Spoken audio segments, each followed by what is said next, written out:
Yo, what's going on, guys? Welcome back to another Fallout 4 challenge video. Today, we're going to be playing Fallout 4 as a raccoon. This is a monkey.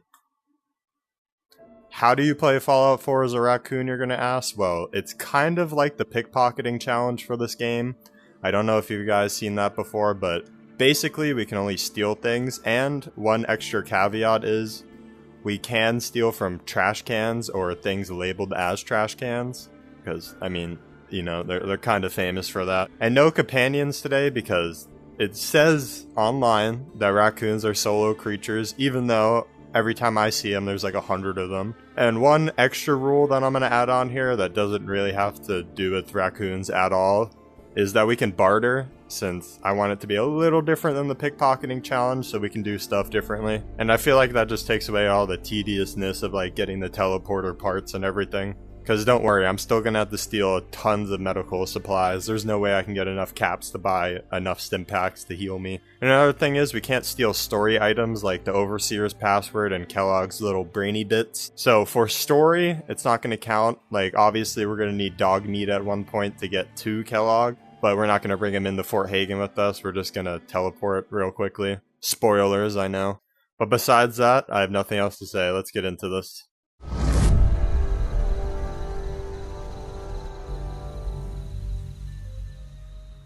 I already proved to you guys that I could beat the vault with just my fist and without taking any items. I'm just going to start from here, because you know, it's kind of boring. Just no Todd Howard clone, which is kind of sad. After allocating our raccoon powers, it's time to go dumpster diving. Then I use my sneaking skills to get past Codsworth and grab the Your Special book, putting 1 point in perception since we'll probably need that. Then we try to steal from Carla, who had absolutely nothing. So we move on to Wolfgang, who is doing their best. Can you beat Fallout 4 as an actual wolf? Because they smelled us before we even got anywhere close to them. On our way to Diamond City, we steal and plunder what we can, searching through trash cans everywhere. And finally, this is the craziest thing that's ever happened to me when I showed up to Diamond City. The Diamond City security is getting absolutely whooped. They're always beating the super mutants. This so-called security team got absolutely clobbered by 6 super mutants. And I kind of got hurt watching this whole fight go down, but don't worry, the cameraman never dies. And we finally meet up with Piper to talk to her. Speaking of Piper, on my own personal save, my Piper looks like this. It looks almost exactly like Lucy from the show, except I guess the leather armor looks a little different. And it's even got the Vault 33 suit, so let me know what you guys think of this down below. If you want to do this, it's obviously just the Vault suit and leather armor. Except on the, what is it? The left hand. I think it's the left hand. After we get into Diamond City, the heist of the century begins as we start breaking in the shops and houses, with Arturo's being the best house to break into, and the Swatter shop being the best shop to steal from, since it's easy to steal from and they have baseball bats. Then we head back to Wolfgang for some good old revenge.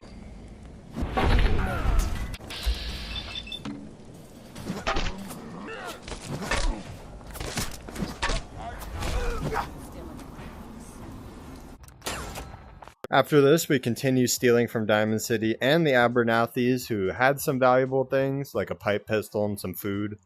Potted meat is overpowered for some reason. After the Abernathys, we head all the way to Good Neighbor to get things marked on our map, and as soon as we get to Good Neighbor, you know what we started doing? Stealing.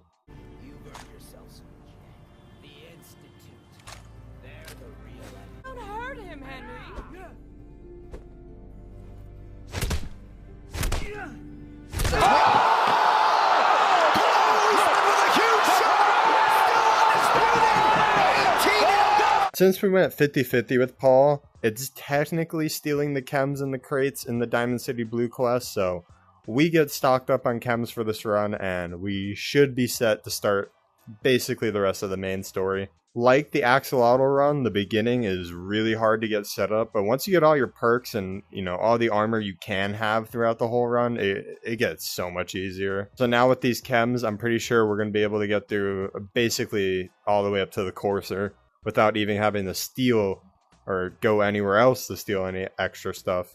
After that, we head to Park Street Station and take on the Triggerman, which I did disarm the trap at the bottom of the stairs, but I let go of all the junk it gives you, since we technically didn't steal it. But we did find Jet in the trash can right next to it, so I continued marching my way through, almost dying a couple times, but I actually made it through all the way to the skinny fight without dying once, which is a new record for me. This was only armed with Molotov cocktails, frag grenades, and a sharp baseball bat. And I would show the skinny fight usually, but I kind of just let Skinny die a little bit with my bat because it does bleeding damage, and then let Nick take out him, and then let Nick take out the rest of the guards, which helped a lot. And I kind of just hid around the corner, cleaning up what Nick didn't. He's lighter or heavier for all those holes. After this, I needed healing supplies and went all the way to Covenant, figuring out there's a glitch that ruins Covenant, or at least for this run. You can kill everyone, but I do not have the healing supplies for that. So what happens is, if you steal anything behind anyone's back, like a Nuka-Cola or something, as soon as you're seen by someone again, they're gonna somehow know it was you. I don't think this has to do with the lore at all, because I know what happens at Covenant. So I think it's kind of glitched. So my new plan is to grab a whole bunch of healing supplies and then just book it out of there. And after getting my throat slit once, I did make it out of there alive. After that, I marked Fort Hagen on my map and started breaking into Kellogg's house. After stealing the key from the mayor, I realized I'll need the dog to, get to Kellogg. So I went all the way to the Red Rocket, picked up dog meat, and then went all the way back to get Kellogg cigarettes, and now we're headed to Fort Hagen.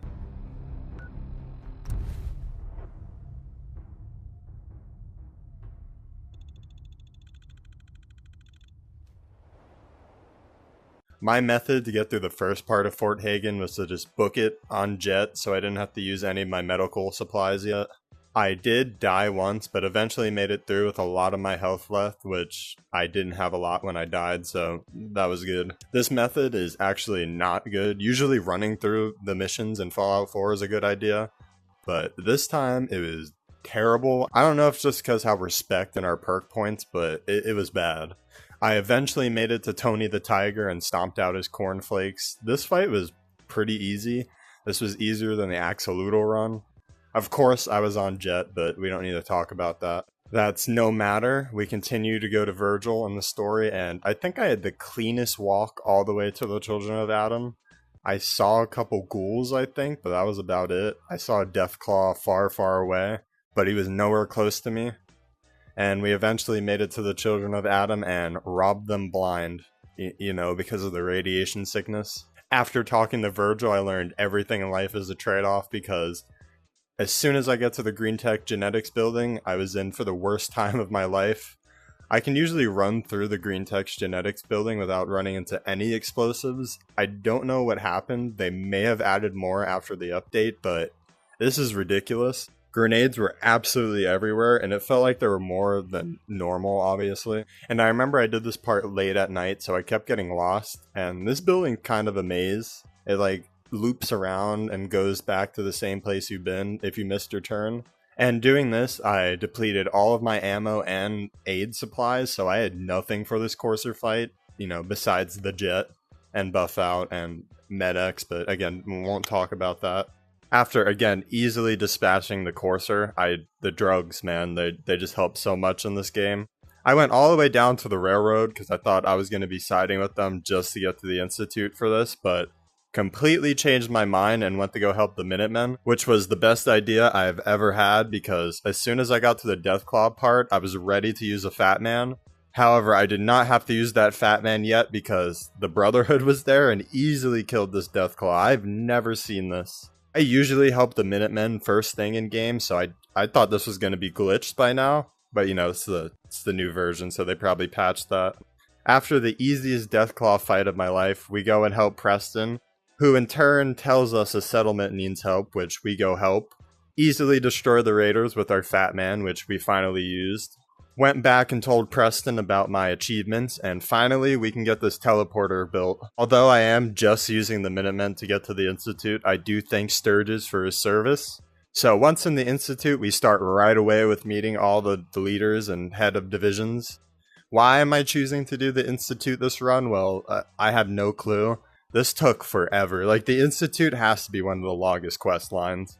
I did not expect this Institute missions to take so long, but we finally get our mission to meet up with the Courser, which had a weird encounter when I got there. It was like a war was going on. It was like a war between Mr. Gutsy's, the Brotherhood of Steel, and the one Courser, who, you know, the one Courser came out on top.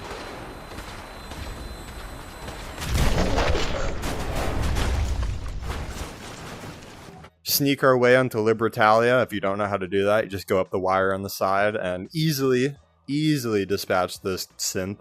After that, we go on to the Battle of Bunker Hill, which is one of the hardest things I had to do for this challenge. Although I did hide mostly, I did die a couple times, but I just let the Coursers and all the Institute, I guess, soldiers take out everyone at Bunker Hill. Which I don't know why I even did that, because I realized I could probably just take a whole bunch of jet and run inside, which is what I did.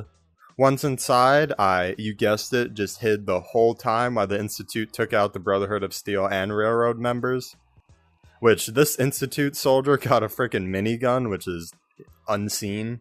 That guy's definitely getting a promotion though once I become leader. After this, we go to meet Father on the Roof, who ponders his life and tells us we should be the leader of the Institute, which we go to that meeting and become the leader of the Institute. After this meeting, we went to the Total Fusion building and let the scientist, Allie, I think her name is, just kill everything. And look at this sentry bot, like, he got stuck trying to, like, target me, and then our scientist just took him out easily. And I mostly just hid in the reactor room while she did everything slowly. I'm not gonna lie, this did take around, like, 30 minutes to do. I kind of just put my controller down and went to go do other things while I let this go on. I probably could have helped out a little bit, as I did have a lot of explosives, but, you know, I'm not trying to lose health. I didn't have much aid at the time. And if you're wondering where I'm getting all my supplies from, I'm going on like little stealing runs to Covenant and all the extra stuff I didn't steal in Diamond City. And as we easily get through that, we finally had to take on the Brotherhood of Steel, which again was really easy to do. You just take a whole bunch of jet, run, shoot all the little like teleporter things. Have the Institute come in there and help you, and then, you know, once you get into this Liberty Prime part, it's pretty easy. You just gotta run around the top deck. Although, this robot's insane. Look at the positions this robot's hitting. After we dispatch most of the Brotherhood, we let the robot do his thing, and we book it out of the Brotherhood of Steel's base to get teleported and watch the Pridwin blow up. What this means is, the Raccoon in this, the one I'm being right now, not canon, because the Pridwin's dead and it showed up in the show. So this is a non-canon run, and no, you cannot beat Fallout 4 as a... After this, we go to Father to hear his final words, who was blocked by my awesome baseball bat that's helped us this whole time. Had him since day one, used him most of this run. I think I shot a gun a couple times. It was mostly drugs and baseball bats this run. Nonetheless, he dies and the cutscene rolls, proving yes, you can beat Fallout 4 as a raccoon. I want to go over a couple things. Again, quest items didn't count. So like the agitator, courser chip, I had to pick those up just to progress. But if you're going to say you fail the run because of that, then, well, where's the fun in the challenges? I feel like most of the fun is, you know, the fights and all the, how you do the missions at least, or how you come to each mission, because everyone's going to do it differently. And next time I want to do something that is a little bit more combat heavy, as the Axolootl and Raccoon aren't really, you know, they're more of like hide in the shadows, let your partners do all the work, and then you go and do whatever. We're vultures, basically. And no, I'm not playing this game as a vulture. I don't even know how I'd do that. Wait. You can only scavenge off of dead bodies. Alright, that's a good idea. That's a good idea. But besides that, hope you guys enjoyed this little raccoon run, and maybe we'll be doing the vulture next time. Maybe I got some other things stored. Let me know what you guys want to see down in the comments, and yeah, I'll see you guys later. Peace.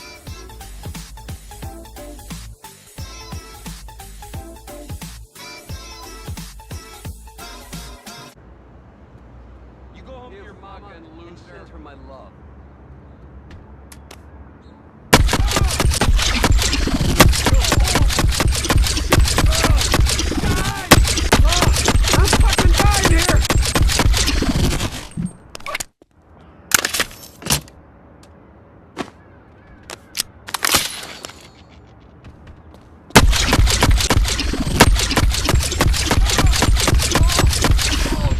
Motherfucker!